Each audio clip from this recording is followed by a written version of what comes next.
দেখো, যতই আমরা ভাবি হেলদি খাবো, বাড়ির সবাইকে নিয়ে বসে রোজ রোজ কিন্তু স্যালাড বা সেদ্ধ পোক্ত খাওয়া চলে না। আর আমার বাড়িতে স্পেশালি তো একদিনও চলে না।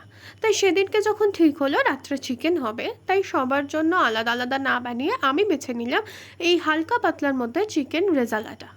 দেখে অনেকটা রিচ মনে হলেও এই গ্রেভিটার মধ্যে কিন্তু একদমই কিচ্ছু নেই। আমি বেশ খানিকটা পাতলা করেছি, তোমরা চাইলে এই গ্রেভিটাকে আর একটু গাঢ়ও রাখতে পারো। দই দেওয়ার কারণে এই দইটা ফেটে তেলটা উপরে এসছে বলে তেলটা এতখানি লাগছে, কিন্তু বিশ্বাস করো পুরো গ্রেভির মধ্যে 1 চামচ মতন তেল আছে হার্ডলি। আর ম্যাক্সিমামটাই আছে দই।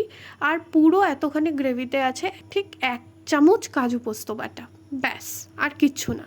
হ্যাঁ, পেঁয়াজ আছে অবভিয়াসলি, পেঁয়াজ রসুন তো দিতেই হয়। আর কিচ্ছু নেই, সত্যি কিচ্ছু নেই। ইভেন ঝালটাও কম, বাচ্চারাও ভালো খাবে। আর মাংসটা কতটা নরম হয়েছে তোমরা দেখতেই পাচ্ছ, সত্যি অনবদ্য।